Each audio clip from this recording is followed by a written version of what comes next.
So this is Christmas, and what have you done? Well, you've elected a Conservative government, so thanks a million on that front.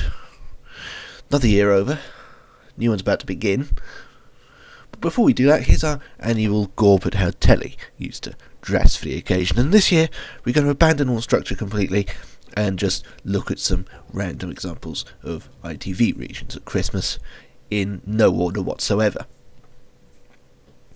But before we do that, let's have a look at what BBC has got for us this year.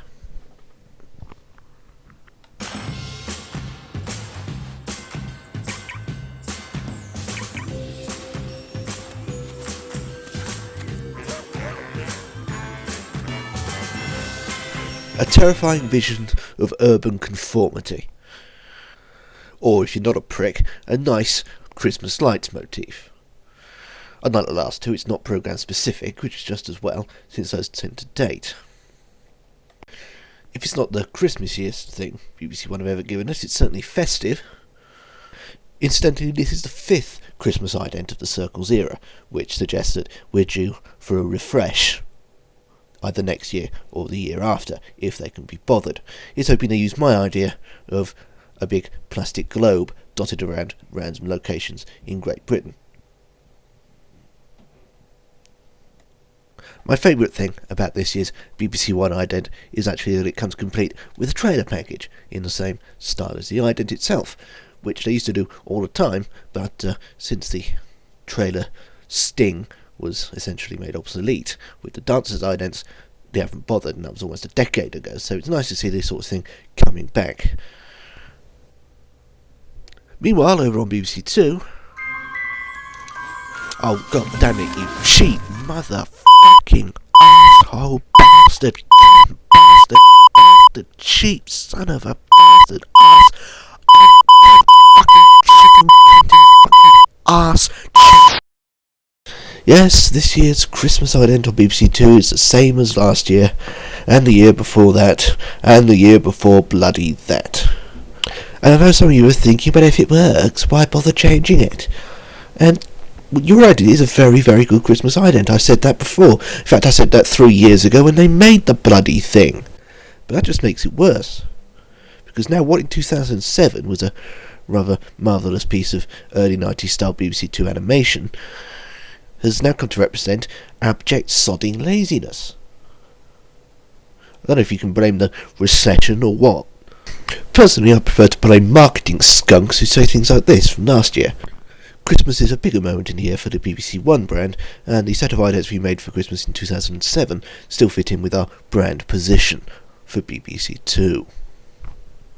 In other words, they're more concerned with their bloody calculations of what will manipulate people the best than they are with what people actually want. Which, and correct me if I'm wrong, is a fresh Christmas look every year, so the festive season seems special and not just a period in your sodding marketing calendar. Bar, and also humbug. So, ITV, yeah? Now, the thing to bear in mind, of course, is that in ye old days of television yore, ITV wasn't a single channel, it was a whole bunch of channels serving different regions, which is why I'm not even going to try and go through them all year by year, but sort of dip in and out of them at random as I feel like it. The first one I chose to have a look at was Central, because they always had the best idents. Proved me wrong. The most imagination with their symbol, the cake. So imagine how disappointed I was when I found out that either they didn't do much for Christmas, or it's just not on the internet. One thing I did find was when I remember from 1993 or 94, reports vary, I was actually in Hereford over the Christmas period at one stage, and I got to see this vaguely unsettling mascot that they were using that year. Hey. The thing that unsettled me about these wasn't the tubby, deformed snowman himself, so much as the fact that they just exist. There's no mention of the channel whatsoever. There was another one I remember seeing in my great aunt's house where he's just running and running and running and running, and then he pauses to hurl a snowball at the screen, which transitions into whatever program he's talking about, and then it cuts back to him running and running and running and running and running, and the screen is bisected diagonally with him running and running and running on one side and the program, whatever the hell it was, on the other, and he's running and running and running and running and running and running and running and running and running and running and running and running and running and running and running and running, and the word central isn't even mentioned. Unfortunately, I can't prove that one existed.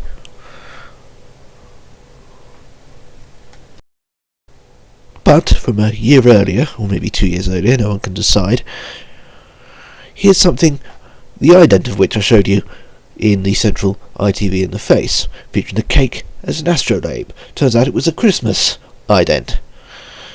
And here's a promo to go with it, weirdly haunting, and featuring the music of Mike Oldfield.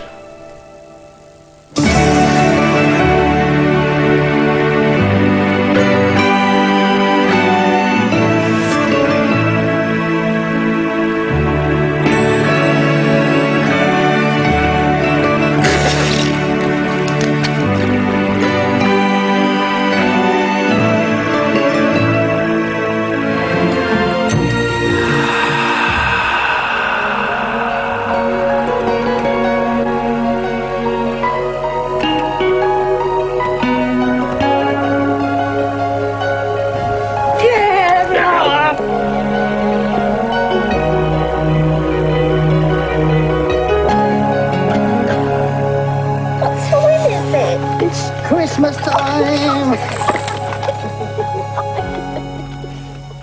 Christmas time on Central. Highly serious, faintly creepy business. Some ITV regions didn't bother with Christmas idents at all. Here's all we got in the mid-80s where I lived.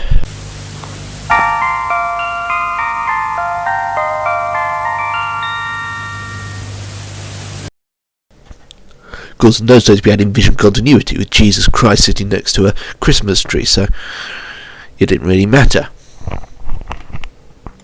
And then occasionally splash out on this sort of thing too. This slide breaks at least 48 marketing rules, but it also has 500,000 cubic feet more charm than anything you'll see this year. Later I switched to the seasonal idents, which I never liked but did facilitate Christmas branding like so.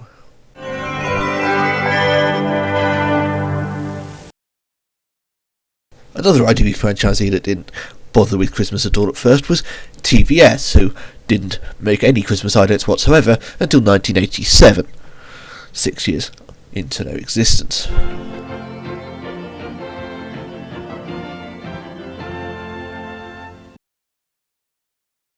Thus bitten by the festive bug, they made this genuinely lovely little artefact for 1990. A lot can happen in a year, and within 12 months of that, they were on death row. So for that year's Christmas, they decided to pull out all the stops, because who cares anymore?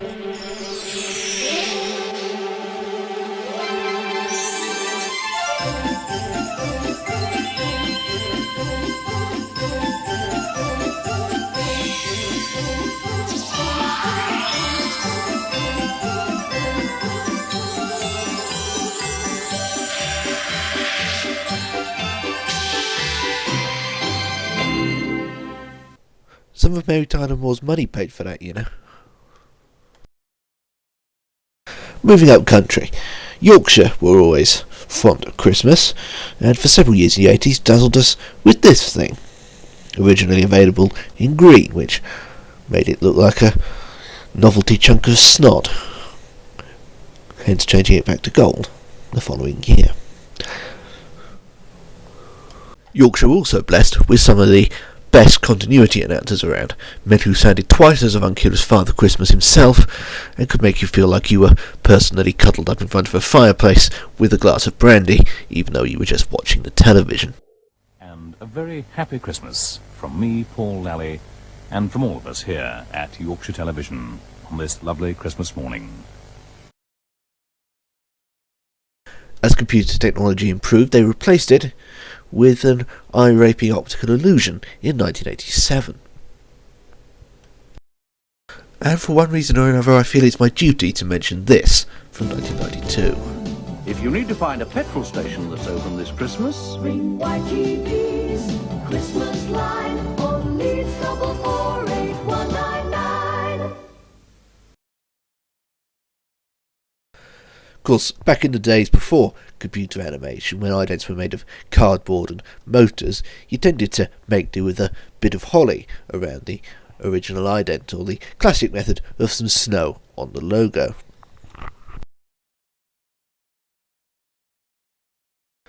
Individual ITV regions, you see, wouldn't have had the budgets to splash out the sort of things that the BBC were doing over on the other side. This doesn't apply to ITV as a whole, though, which in those days was a sort of nebulous concept, more of a unified field theory of television than an actual channel in and of itself, but it was still promoted as ITV, particularly at Christmas. Here's one from 1977, for instance, which looks vaguely like a collaboration between Robert Crumb and Ralph Bakshi in an alternate universe where they're both nice. Programs for Christmas Day include new film of highlights from some of the great comedy movies.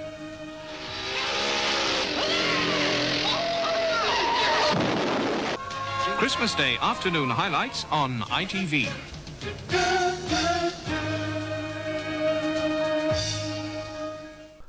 The following year they gave us this sort of restaurant sign looking thing. Come home to Christmas on ITV and some terrific Christmas Eve programs. Yeah, it's a shame about the shows, really. At 4:15, there's a Pamela's Hong Kong Christmas awaiting you. I'm here to visit the troops and I'm bringing them some Christmas cheer. I'm bringing seasonal greetings home to their relatives and friends in Britain. Have we got a show for you on Christmas Eve? Have we got a show for them on Christmas Eve? Yes, we have got a show for you on Christmas Eve. I can't shake the feeling that the 1979 offering was overcompensating a tad for the strike that put them off air for a lot of the previous year.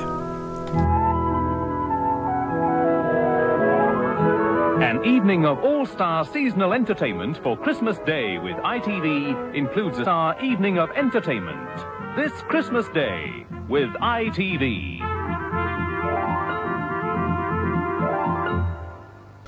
Eventually, of course, it all did become one big channel, but the first unified Christmas ident actually came along before all the regional franchisees had been properly minced in 2001. Tonight at 9:05, a special festive edition of Stars in Their Eyes, but now with warm wishes from me and the rest of the team here on Granada this Christmas Day. Let's join Russell Watson for this morning's musical celebration. Lately, they've been giving us this glittery thing, but this year they've given us something new and actually very good. In fact, it's easily the best Christmas ident of the year. Granted, I haven't seen Channel 4's offering yet, but then Channel 4 don't usually bother at all, so the hell with Channel 4. But even with the extra 5 minutes YouTube lets me have these days, time has taken its toll. So I'll leave you with Colin Weston, the best continuity announcer in history apart from Ian Sterling, enjoying a glass of something or other, while apparently ad-libbing his auto-cue, as usual. Merry Christmas and that, yeah? A glass with some liquid in it. Purely medicinal. Cheers to you and a very happy Christmas. Good stuff. And it wouldn't be Christmas without you. Can't fool me, I know it's true. Merry Christmas, Merry la la la.